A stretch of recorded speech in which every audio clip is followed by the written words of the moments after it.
Dennis Rader was nicknamed BTK for bind 'em, torture 'em, kill 'em. He is in the category of the most terrifying sexual predator, and he would kill at least 10 people in Kansas, but it would take law enforcement 30 years to capture him. And the investigation consumed the life of a police lieutenant that later became my friend. Let's talk about sexual assault classifications.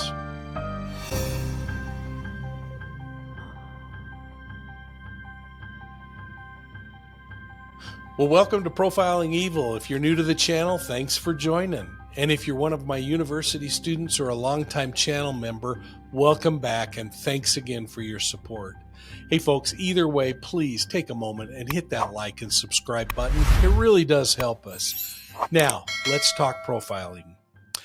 I investigated serial sexual assaults throughout my career, and I personally interviewed and studied more serial rapists and murderers than I care to remember. I was privileged to learn the typologies of serial predators from my mentors at the FBI and my attachment at Boston College and the individual experts around the world like forensic psychologist Scott Johnson. The classifications or typologies are the power reassurance, power assertive, anger rapist, and the anger excitation rapist. Now, Scott Johnson added a classification called the opportunistic rapist to the standardized list, and I've included it in this short discussion because I agree with the addition of it.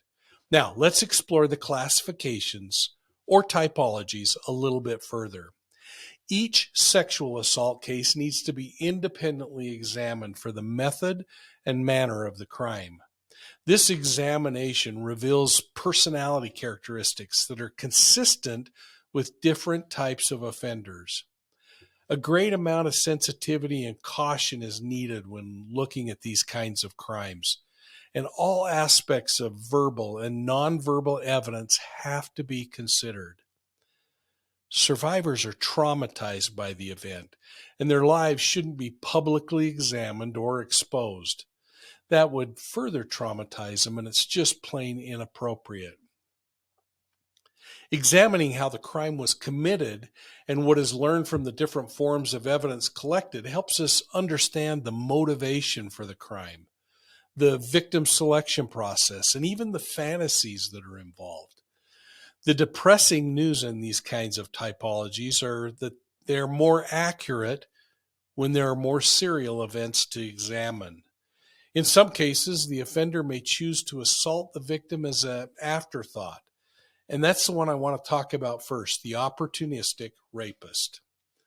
The opportunistic rapist motivation is sexual in nature.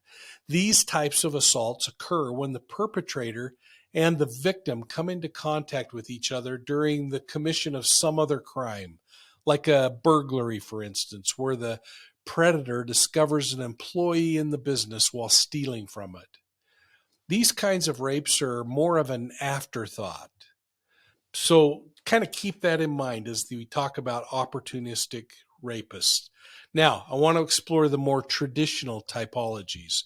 And we'll start from the most prevalent and escalate to the most vile among all of them.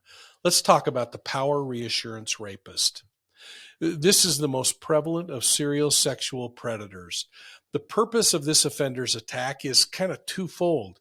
It's to satisfy that biological urge for sex, but more importantly, to reassure himself of his own masculinity by exercising power, dominion, and control over women. This kind of offender generally lacks confidence in his ability to interact socially or sexually with women, and he may even consider himself to be a loser. When assaulting his victims, this offender will not intentionally degrade or emotionally traumatize his victims. In their own wacky mind, they're fantasizing that they are somehow having a relationship with the victim. They often fantasize about the assault before it happens, perhaps as part of window peeking or watching the victim from afar. The power reassurance rapist will often employ a surprise attack like breaking into the home at night and then waking up the victim in their bed. They may claim to have a weapon and will oftentimes be described by their victims, and this is weird, but described as a gentleman rapist, feigning concern even for the victim, such as saying, "Does this hurt?" In a weird sort of way, his victims will actually describe him as polite and apologetic. You can learn more about this type of offender and actually hear a power reassurance rapist that I spent hundreds of hours interviewing by watching my video, Serial Predator Speaks from Prison. Now let's take the next predator. The power assertive rapist is an escalation of the power reassurance rapist, and the purpose of his attack, beyond the biological, is to exercise his self-perceived right as a man to do whatever he wants to others. He differs from the power reassurance rapist because he has no doubt of his own masculinity. He would be the one to say, "I'm a man's man." Well, this vile predator is sexually and verbally selfish, and he demonstrates zero concern for the welfare of his victim. A power reassertive rapist is less patient, and they usually will utilize a con approach in order to gain control of the victim.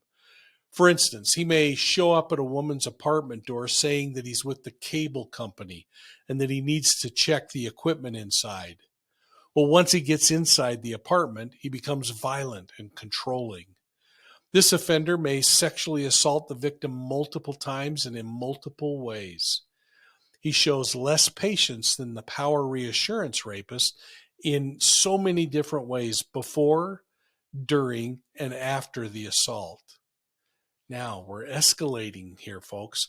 The anger retaliatory rapist is purpose-driven. He assaults to get even with women for his real or imagined wrongs that he feels. His assaults are direct reflections of the anger that he feels, and he's prone to utilize force if necessary. When he first assaults his victims, he'll often do so in a frenzied, blitz-style attack. The attack is an emotional outburst that is very impulsive with little planning. This offender is angry with women, and he uses sex to punish or degrade them. If the anger retaliatory rapist uses a weapon, it's going to be something like a fist or kicking them. The attack from this kind of offender might be sporadic, but once they occur, this offender feels relief. It's a really interesting dynamic. Now, you may have noticed that we're seeing an escalation in anger, power, and control with each of these typologies. A victim might be successful in fighting off those earlier predator types, but the anger excitation rapist is much more deadly and unpredictable. But now, the devil of all devils, the anger excitations rapist. The purpose of the anger excitation rapist is to obtain sexual stimulation and gratification by having his victim suffer physically and emotionally. I mean, this is truly the devil, and inflicting pain is the primary motivation for their crime, especially as the victim displays fear and total submission. These are vicious attacks that result in physical and emotional trauma that is just unheard of. The attacks are perfected through fantasy. They're well planned and they're methodical. The offender will use weapons and instruments to punish the victim and often will record the assaults. When committing the assault, the offender is sexually and verbally selfish, and the assault itself is incredibly brutal. The victim often dies. Think of Ted Bundy for a moment.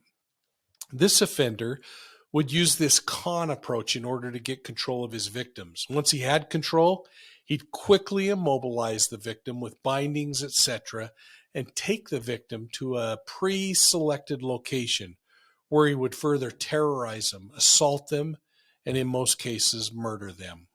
I hope this segment helps you better understand the rape typologies.